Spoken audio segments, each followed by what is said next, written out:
आज इस वर्ग कार्यशाला में हमारे जो प्रमुख वक्ता हैं वो हैं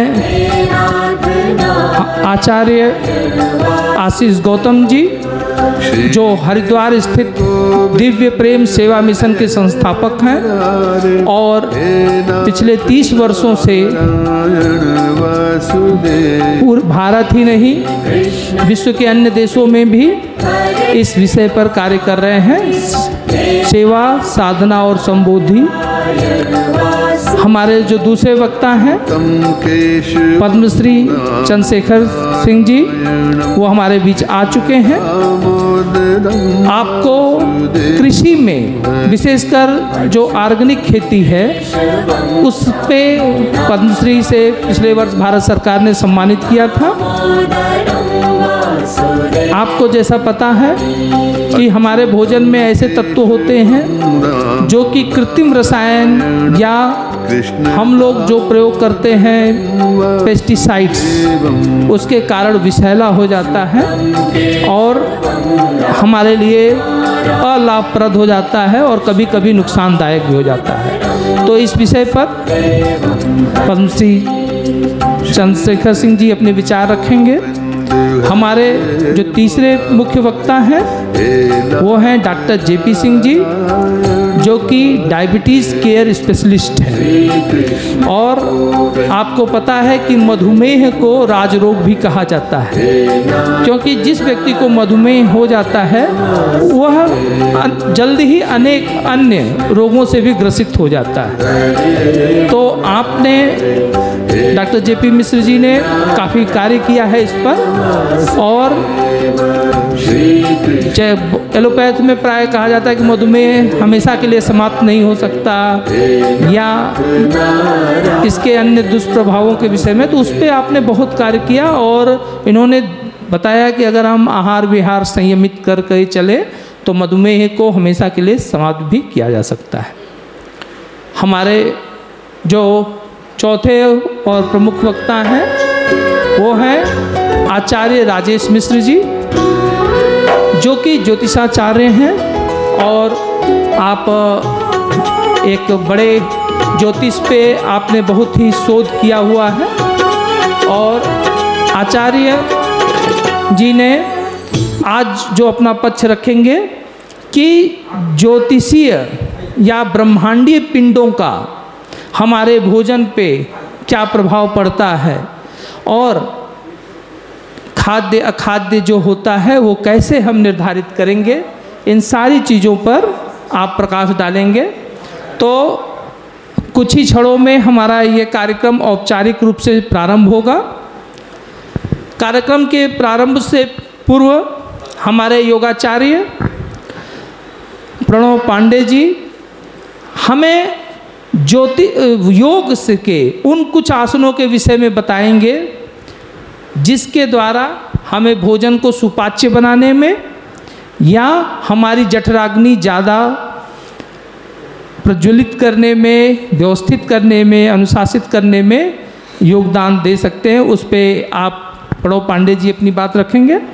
तो कुछ ही माने अधिकतम 5 से 6 मिनटों में हम लोग औपचारिक रूप से अपने कार्यक्रम का शुभारंभ करेंगे। थोड़ा विलंब हो रहा है, इसके लिए हम क्षमा प्रार्थी हैं, क्योंकि हमारे जो एक अन्य प्रमुख वक्ता हैं उनको या संत अतुलानंद विद्यालय कोइराजपुर से आना है, तो हमें सूचना मिली है कि वहाँ से वो चल दिए हैं, तो जो भी 5-7 मिनट लगे उसमें वो आ जाएंगे। तो माँ सरस्वती की वंदना के बाद हम लोग इस कार्यक्रम को अपना शुरुआत करेंगे। तो हम अपने योगाचार्य प्रणव पांडे जी से आग्रह करेंगे कि वो अपना संक्षिप्त परिचय दे करके योग और भोजन का जो संबंध है, मैं एक योगाचार्य अपने प्रणव पांडे जी का एक परिचय, संक्षिप्त परिचय भी देना चाहूँगा कि आपने पतंजलि योग पीठ से MSc योग किया और वर्तमान में हमारे ऋषि वैदिक अनुसंधान योग एवं प्राकृतिक चिकित्सा केंद्र में योगाचार्य की भूमिका में है। मैं प्रणव पांडे जी अपनी चीज़ों को करें, उससे पहले मैं थोड़ा सी ऋषि वैदिक अनुसंधान योग एवं प्राकृतिक चिकित्सा केंद्र की स्थापना के पीछे का जो मूल तत्व है उसके विषय में संक्षिप्त प्रकाश डालना चाहूँगा। ऋषियु, सर्वप्रथम ऋषियु नाम की बात करें, ऋषियु का तात्पर्य होता है कृष्ण और शिव। ये री और शिव शब्द से बना है कि कृष्ण और शिव। जैसा कि आपको पता है कि जो योग के आदि गुरु थे वो हमारे भगवान शिव भोलेनाथ हैं।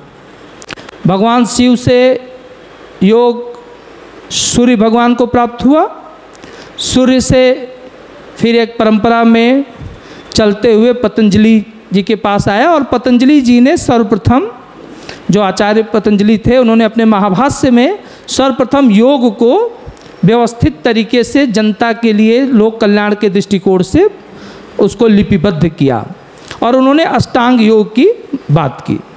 अष्टांग योग में आप सभी, चूँकि सभी बुद्धिजीवी हैं और आपको सबका कुछ न कुछ रुचि है योग में, तो आप उससे परिचित भी हैं कि अष्टांग योग में क्या है, कैसे है। फिर भी मैं थोड़ा सा बस रिब्रेस करने के लिए, चीज़ों को दोहराने के उद्देश्य से बता दें कि जैसे यम, नियम, आसन, आहार, प्रत्याहार, ध्यान, धारणा और समाधि, ये 8 अंग माना गया है कि यम, नियम, आसन, आहार, प्रत्याहार, ध्यान, धारणा, समाधि। तो स्वागत है मौसा जी और मौसी जी, आपका पढ़ो वो कुर्सी। तो यम, नियम, आसन से आप लोग परिचित ही हैं। आहार जो है उस पे आज हम लोग चर्चा करेंगे, जो कि अष्टांग योग का एक महत्वपूर्ण अंग है आहार। उस पे आज हम लोग चर्चा करेंगे कि आहार हमारा कैसा होना चाहिए, कब होना चाहिए, किन किन वस्तुओं को माने हम ग्रहण करें और वो ग्रहण कैसे करें। क्योंकि जैसे जब हम लोग आयुर्वेद के दृष्टिकोण से या योग के दृष्टिकोण से देखते हैं तो भोजन का एक ही पदार्थ सुबह अलग फल देता है और सायं को अलग फल देता है। अगर हम कहते हैं कि भाई दही आप दिन में खा लीजिए लेकिन शाम को मत खाइए, रात को मत खाइए, दूध सुबह मत पीजिए, रात को पीजिए, इस तरह की बातें हम लोग प्रायः घरों में हम लोगों के जो बुजुर्ग हैं वो हमें बताते हैं। तो उसका उद्देश्य यही है कि अवस्था के अनुरूप, समय के अनुरूप, हमारी जो दैनिक गतिविधियों के अनुरूप आहार की उपयोगिता और उपादेयता बदलती रहती है, हमें उसे जानना चाहिए। ऋषि का जो दूसरा है वैदिक अनुसंधान, वस्तुतः हम लोगों ने और हमारी टीम ने ऐसा महसूस किया कि हमारी 1000 वर्ष की जो गुलामी थी उसने मानसिक रूप से हमारी जो दिव्य विद्याएं थीं, हमारी जो ऋषियों द्वारा जनित ज्ञान था, उस पे कहीं न कहीं हमारे अंदर एक अविश्वास की भावना लाई और कुछ लोगों ने आरोपित कर दिया कि वो या तो अंधविश्वास है या फिर ऐसा ज्ञान है जो कि पूर्ण रूप से वैज्ञानिक नहीं कहा जा सकता। इसीलिए कुछ लोगों ने उसके लिए ऑकल्ट साइंसेस जैसे शब्द का प्रयोग किया। तो हम लोगों ने ऐसा महसूस किया कि हम जिन चीज़ों को विज्ञान के, मैं विज्ञान वर्ग का विद्यार्थी रहा, हमारी टीम में तमाम लोग, जैसे हमारे मित्र भाभा में भी, भाभा एटॉमिक रिसर्च सेंटर पे भी काम करते हैं, बीएचयू में तो थोक के भाव में हैं और बाकी जगहों पे। तो हम लोगों ने महसूस किया कि यार जिनको हम विज्ञान में पढ़ रहे हैं, मानते हैं कि डाल्टन ने परमाणुवाद दिया या फिर लैमार्क ने दिया कि सर्वोत्तम की उत्तरजीविता का सिद्धांत दिया या डार्विन ने दिया या इस तरह की चीज़ें, ऐसा तो हमारे वेदों में, हमारे उपनिषदों में पूर्व से वर्त है। तो क्यों ना हम अपने उस वैदिक ज्ञान को वैज्ञानिक दृष्टिकोण से उनका परीक्षण करके जन सामान्य के लिए लोकोपयोगी बनाने के लिए कार्य करें। और इसी दृष्टिकोण से हम लोगों का जो दूसरा, अपने नाम में दूसरा शब्द जुड़ा, वैदिक अनुसंधान। योग के बारे में मैंने बता ही दिया। प्राकृतिक चिकित्सा, नेचुरल थेरेपी। क्या है प्राकृतिक चिकित्सा? वस्तुतः हमको आपको जितने लोगों को अधिकतम रोग होते हैं वो साइकोसोमैटिक डिजीजेज होते हैं। पहले हमें मानसिक रूप से होता है, और जब हमें मानसिक रूप से हो जाता है, हम मन से मान लेते हैं, तो वो हमारे शरीर में भी हो जाता है। मुझे भी लोग कहते हैं यार ब्रजेश बड़ी बड़ी बात करते हो, मोटे हो गए हो, तोंद निकल गया है, क्या योग करते हो तुम?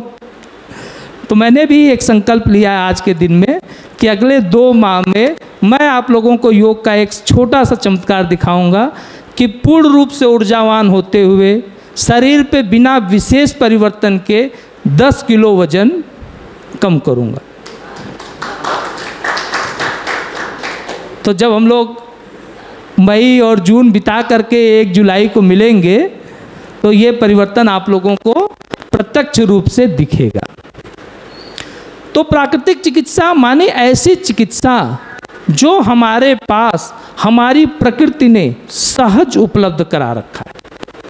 हमारे बीच डॉक्टर शैलेंद्र भैया हैं, बलिया में हमारे सीनियर ट्रेजरी अफसर हुआ करते थे अखिलेश पाठक सर। इस समय वो उत्तर प्रदेश लोक सेवा आयोग के वित्त नियंत्रक हैं। तो वो पिछले 3-4 महीने से एक गंभीर बीमारी से पीड़ित थे और कई इलाज कर लिया था उन्होंने, लेकिन उसका परिणाम नहीं मिल रहा था। और शैलेंद्र भैया गए, उनका कुछ नाड़ी उड़ी देखे और उनको ठंडी पट्टी गर्म पट्टी, ठंडी पट्टी गर्म पट्टी कराए और 2 दिन में एकदम ठीक हो गए। पूरा स्टाफ, पूरा हम लोगों का वित्त विभाग एकदम आश्चर्यचकित, यार 3 महीना 4 महीना से इतने बड़े बड़े डॉक्टर आकर के इलाज कर रहे हैं और ठीक ही नहीं हो, और ये ठंडी पट्टी गर्म पट्टी क्या है, इससे ये ठीक हो गए। हमारे घर की हमारी जो दादी माँ, नानी माँ या पिताजी या माताजी या भाई बहन जो भी हैं, वो लोग कभी कभी जैसे जुकाम हुआ, अरे काढ़ा पी लो। तो काढ़ा में क्या पी लो भैया? तुलसी डाल दो, तुलसी की 4 पत्ती डाल दो, डाल दो तुम, थोड़ा सा काली मिर्च डाल दो, थोड़ा सा अदरक डाल दो, ठीक है, और उसको गर्म करके और उसको पी लो, और 3 बार 4 बार पी लोगे, जुकाम आपका ठीक हो जाएगा। क्या इस तरह की तमाम चीज़ें, अभी जैसे कोरोना हुआ, एक वैश्विक महामारी थी, पूरे विश्व को उसने अपने ढंग से भयाक्रांत कर रखा था, लेकिन भारत में उसका ज़्यादा प्रभाव नहीं पड़ा। उसका जो सबसे बड़ा कारण था वह यही था कि हमारे भारतीय प्राकृतिक चिकित्सा को जानते थे। उन्होंने जो काढ़ा बनाया, घरों में प्रयोग किया, बाद में उसे WHO ने भी मान्यता दिया कि नहीं, यह हमारे इम्यून सिस्टम को बढ़ाने में बहुत ही उपयोगी है। तो ऐसी चिकित्सा जिसके लिए हमें बहुत ज़्यादा परेशान ना होना हो, आसानी से उपलब्ध हो, बहुत ज़्यादा व्यय साध्य भी न हो। अच्छा, एक चीज़ और मैं बताऊं कि प्राकृतिक चिकित्सा शब्द जोड़ने के पीछे, वस्तुतः मैं प्राकृतिक चिकित्सा नहीं जोड़ना चाहता, लेकिन हमारे कई मित्र कहे कि यार ये जो तुम बात कर रहे हो नेचुरल थेरेपी की, यार बड़ी महंगी है। फलाने जगह अरविंद केजरीवाल गए थे, खांसी हो रही थी, उसका इलाज कराने के लिए कई लाखों का बिल आया था, तो जिंदल में बहुत महंगा है, इस तरह की बातें। तो मैंने कहा यार, जो चीज़ सहज प्रकृति में उपलब्ध है, हर घर में उपलब्ध है, उसके लिए अगर लाखों रुपए की फीस देनी पड़े तो ये मानवता के साथ कहीं ना कहीं एक क्रूर मजाक है। तो हम लोगों ने उसको भी अपने इस शोध केंद्र में सम्मिलित किया। लेकिन हमारी प्राकृतिक चिकित्सा जो अस्पतालीय चिकित्सा है वह नहीं है। हम ऐसा मानते हैं कि प्रकृति ने हमें चिकित्सा बहुत सहज रूप में उपलब्ध किया। आपको मैं बताऊं कि मैं CIS की मेरी तैयारी चल रही थी, इंटरव्यू था, और मेरे नाक के अंदर यहाँ पे फोड़ियाँ निकल गई थी और पूरा मुंह सूज गया इतना, और एलोपैथ की दवा लिया, 3 दिन में बहुत अंतर नहीं हुआ। हमारे एक मित्र ने कहा यार चमेली या गुलाब का फूल सूंघो और 2 दिन में तुमको असर हो जाएगा। और मैं आपको बता रहा हूँ, शपथ खा के बता रहा हूँ कि मैंने केवल गुलाब और चमेली का फूल सूंघा और 2 दिन में मेरी सूजन खत्म हो गई और वो फुड़िया ठीक हो गई। और मैंने कई लोगों को बताया और उन्होंने भी इसको प्रयोग में किया और वह निश्चित रूप से उन्हें फायदा हुआ। तो अब सोचिए कि जिस चीज़ के लिए हम हज़ारों रुपए की दवाई लिए, OPD में गए, घंटों वेट किए और एक फूल सूंघने से ठीक हो गया, तो वो कैसे महंगी हो सकती है? आप जैसे सपोज कीजिए कि किसी का पेट झड़ रहा होता है, तो अब जैसे हमें कुछ इस तरह की चीज़ें होती है तो हम संदीप भैया को फ़ोन करते, संदीप भैया कहे ऐसा करो कि दूध में नींबू गाड़ के उसको पिला दो, और पेट झड़ना बंद हो गया। अब दूध भी घर में उपलब्ध है, नींबू भी उपलब्ध है, और अगर आपकी डिसेंट्री समाप्त हो जाए तो इससे अच्छा क्या हो सकता है। तो मैं यानी कि प्राकृतिक चिकित्सा कहीं से भी महंगी नहीं है, हमें अपने ज्ञान पे विश्वास रखना होगा। अब इस क्षेत्र में, जैसे हमारे इस क्षेत्र में हम लोगों ने चिकित्सा में थेरेपीज़ में जो रखा, सुगंध चिकित्सा रखा, हमने ऑक्सीजन थेरेपी रखा। वस्तुतः ऑक्सीजन क्या है? प्राणवायु है। प्रायः हम लोग जिस वातावरण में रह रहे हैं वहाँ पर पॉल्यूशन के नाते हमें स्वच्छ वायु नहीं मिल रही है। तो अगर ऐसा वैज्ञानिकों ने शोध करके अगर 15 मिनट हम प्योर ऑक्सीजन के इन्वायरमेंट में रहते हैं तो हमारा जो फटीक है, फटीक का मतलब ये हो गया कि हमें जो आज शरीर में भारीपन महसूस होता है या तरह की नहीं बदन दर्द या इस तरह की चीज़ें होती हैं, आलस्य होता है, वो दूर हो जाएगी और आप पुनः कार्य रूप में वो होंगे। तो हम लोगों ने ऑक्सीजन थेरेपी रखा, एरोमा थेरेपी रखा, म्यूजिक थेरेपी रखा। संगीत, आपको मैं बताऊं कि संगीत एक ऐसी चीज़ है कि गहन से गहन मनोरोगी को आप उसके स्वभाव मूल वृत्ति के अनुरूप संगीत सुनाते हैं तो वह व्यक्ति पहले दिन से ही रिस्पांस देने लगेगा और 15 से 20 दिन के अंदर वह व्यक्ति स्वस्थ व्यक्तियों की तरह आचरण करने लगेगा। ऐसा प्रयोग है। और आपके लिए जान करके आश्चर्य होगा कि हमारे यहाँ तो है ही है, साथ में महात्मा गांधी काशी विद्यापीठ में एक संगीत चिकित्सा पे ही पूरा एक लैब उन्होंने डेवलप किया है।